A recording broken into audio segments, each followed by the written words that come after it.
So I'd like to make a toast to Heather and Zach, but before I do, I want to reflect a moment. When I think of Heather, I can't help but smile. And it's because her happy disposition is always bubbling over. From the time she was a small child, her pixie-like grin was a trademark. Perhaps this is because fairies and strawberries were and are her favorite things. It's understandable that I don't have a photo or a memory of her from those days that doesn't involve a magical smile or twitters of delight.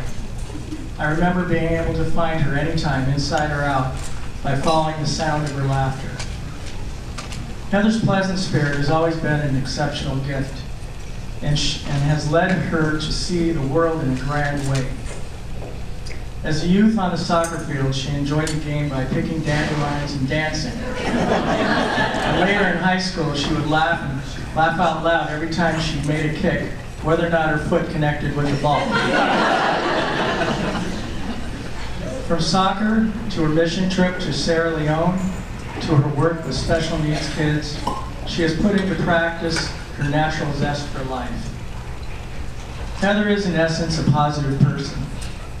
She finds the good in all she encounters and makes integrity and a constant principle in her life. With her persistence, a balance of humor and intelligence, Heather is a good fairy to be reckoned with. I don't know if these qualities are personality traits or intellectual choices, or maybe a bit of both. But the effect is definitely evident in her faith, her work ethic, relationships, and her gentle beauty. Heather's kind and joyful nature is reflected in her appearance, enchanting those she meets and endearing her to her friends and family. I suspect Zach was dazzled by all of this, as he clearly has become happily committed to Heather.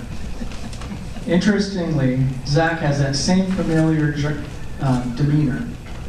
The other day I got a message from Heather saying Zach wanted to know if he could help split wood for the winter. When I got back to him and told him we were already done, he said, "Darn, we need to do some bonding."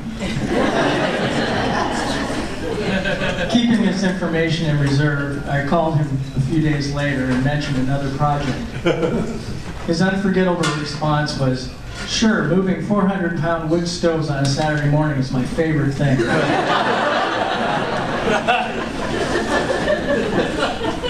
These are the kind of kids you want in your life. Perhaps they feed off each other, or maybe it's just the wonder of love and contentment, but these happy people create an infectious air of lightheartedness, helpfulness, and excellence wherever they go. Zach holds the door for Heather. She surprises him with his favorite meals, and most importantly, they pray each day together, they play together, and dream together. It is particularly impressive to see how this caring couple is so equally yoked and are both willing to do and able to do the hard work that comes in the ups and downs of marriage.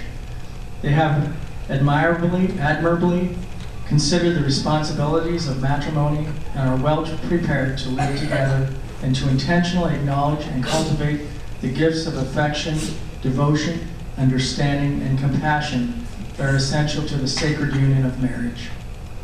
I'm so pleased that Heather and Zach have found each other and have chosen to honor the magic of love. May your affection for each other grow unceasingly under the eyes of God. And Zach, take care of my little fairy. Let's raise our glasses to Heather and Zach. Congratulations. Cheers. All right. Thank you, Lance. That was great. And so we are Steve.